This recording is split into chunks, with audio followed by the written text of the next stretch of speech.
When it comes to the technology of the PlayStation 5, I think there's still a lot to be said. There's a lot to be revealed. We did get the deep dive from Mark Cerny, but we're still learning things, it seems like, almost every day. Developers are coming out and saying things. Sony themselves are dropping news and hints and things like that. I really like the little tidbits that we're getting. I just do also tend to feel like, as close as we are to the next generation, why haven't we got, the bigger news, the big teardowns and things like that we should have gotten by now? That is a little bit odd to me personally. But again, we live in strange times, and you can't really kind of dispute the fact that there are extenuating circumstances all around us that maybe prevent this from happening, and that's totally understandable. I do have perfect faith and trust that Sony's going to put out a great product, but this news right here does get me very, very excited for the upcoming next generation console, and I'm guessing you guys are going to get pretty excited as well. Hey, what's up everybody? Crapgamer here with Crapgamer Reviews, back with another video. Thank you so much for checking it out. I really do appreciate it. Please hit the like, share, and subscribe button if you haven't already done so. I would appreciate that as well. It helps out the channel, and it means a lot to me personally. The easiest way to support a small YouTuber like myself is simply hit the like button and share it out, and hit the bell so you're notified of everything as soon as it drops. I do daily content, so yeah, that's pretty much all I ask. If you want to support me, I put a lot of work into these videos. That's the best and easiest thing you can do, and much appreciated at the same time. So with that being said, let's jump into this news right here, because this sounds absolutely incredible, and I gotta say, it's a very exciting time just to be a gaming fan. Let's be real here. A next generation, that's always the best thing, right? Like, and things are so much different now than they were 7.5 years ago or whatever it was. Completely different situation. You're gonna have Microsoft and Sony. There's not really any kind of negativity around either one. I mean, there's little rumors here and there, but nothing as bad as that Xbox One debacle, where it was going to be a clear-cut favorite. So we want that competition. We need that competition. Yes, I think PlayStation 5 is going to easily outpace the Xbox Series X and Xbox Series S by a large margin, maybe even larger than what we had here. But the thing is, at least we'll know that they're going head-to-head, and there's not going to be any excuses, right? Like, there can't possibly be any excuses. It looks like they're going to both be priced similarly. It looks like Microsoft might have even an advantage with the cheaper price for the Series S. Like, there's not going to be any excuses. It's going to be a straight-up war. It's going to be a straight-up dogfight. You're going to see Microsoft versus Sony, Xbox versus PlayStation, and whoever comes out on top, there's at least not going to be any excuses. You know what's going to happen. So with that being said, so many people this gen always go, well, Microsoft did it to themselves and they never recovered from it. Like, literally most of the things that Microsoft did to themselves, they walked back before the thing even launched. And then within 5 months of the Xbox One's launch, they even removed Kinect and lowered the price $100. So people can really, make excuses all they want. But at the end of the day, for 6 years out of the 7 years of the generation, Microsoft matched up perfectly equal with Sony and everything, pretty much, and then one from 2016, they announced that they would have like the most powerful console ever, blah blah blah, and none of this stuff really helped. So I'm looking forward to the day when all the excuses just stop, and trust me, as a person who was an Xbox fan, even though you might go, well, sales don't matter, blah, blah, blah, it eats you up inside. I can tell you that much right now.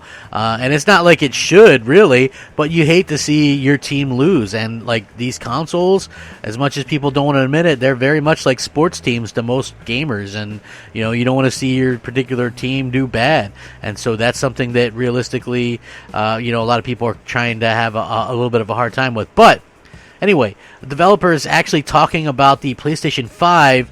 This is the Destroy All Humans developer, and they had some very interesting things to say about it. So the PlayStation 5 are so close to being a reality. It's very clear that they're both huge leaps over their predecessors in terms of the technological advances, and the most exciting thing about the next-gen hardware that everybody's talking about, solid-state drives. Get used to it, the immersion factor. And again, even though the PlayStation 5 is much better than the Xbox Series X, it's also gonna be even more better. Is that even a thing? More better? Yeah, it's gonna be more better, because I can tell you this right now, they don't have to worry about doing a PC version. or a PS4 version of their games. They could take full advantage of it, where Microsoft has to worry about all these other things. The PS5 and Series X actually both have solid-state drives, although the PlayStation 5 has a big, significant edge over the Xbox. Now, according to Black Forest Games, the technical director to the Destroy All Humans remake, the higher I/O speeds that the solid-state drive has will be fantastic upgrades over what developers have been working with in the console space up till now. He said, and I quote, "Having this level of I/O performance is fantastic upgrade to what we have been working with up till now." He said in an interview with this Gaming Bolt, which I'm going to link in the description. He says, "You'll see a revolution in next-gen games where loading times is either minimal or outright removed. Even the lower I/O performance on these consoles is already a fantastic upgrade. While the PS5 obviously has an edge over the Xbox Series X when it comes to the solid-state drive, both these consoles are using semi-custom AMD Zen 2 processors, but the Xbox Series X has a marginally higher bandwidth. When asked about the difference will mean for the development, he said that the PS5 will act as a benchmark platform for CPU optimization and multi-platform releases. The PS5 will be a benchmark platform for CPU optimization, where the goal would be to get the same end result on both platforms." So this is significant for multiple reasons. This means that the advantage that realistically everybody says that Xbox Series X has in multiplats is null and void. They're going to get the same performance out of both. It's super easy to develop for both. And I really think that, by calling it the benchmark for the CPU optimization to get the end result the same on both, you're going to see that, 9 out of 10 times, especially with any competent developer. So that's a very exciting thing if you're a fan. And I also feel like that's not where it stops either, because there was also another interview with developer, and they were talking about it, the possibilities of the dual sense as well. Like, this is something, and a lot of people go, well, we'll wait and see how developers handle it. We'll wait and see how multiplats take advantage of it. I bet it'll just be a gimmick, etc., etc.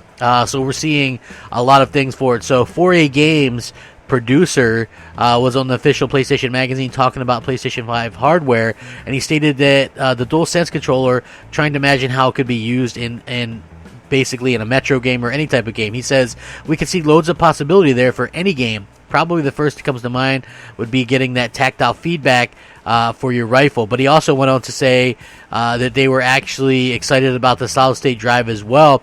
He says, and this is pretty incredible, he says, "As environments get larger and more densely packed with assets, loading times go up and streaming tech becomes more and more critical. Faster hardware means we can push those limits further. Developers need to deliver on the promises of all the cool things." So you have to figure that developers are equally excited about the PlayStation 5 hardware, the solid-state drive I/O points, as well as the DualSense controller, and being able to do cool things. Because look, if you're making a game and you're a developer, you want your games to be so immersive. You want your games to literally immerse people in these worlds like they've never experienced before, and I do find that to be absolutely incredible. And I also think that, as the future goes on, we're going to keep getting games that do these things better and better. Less load times, maybe no load times, pretty much instant fast travel.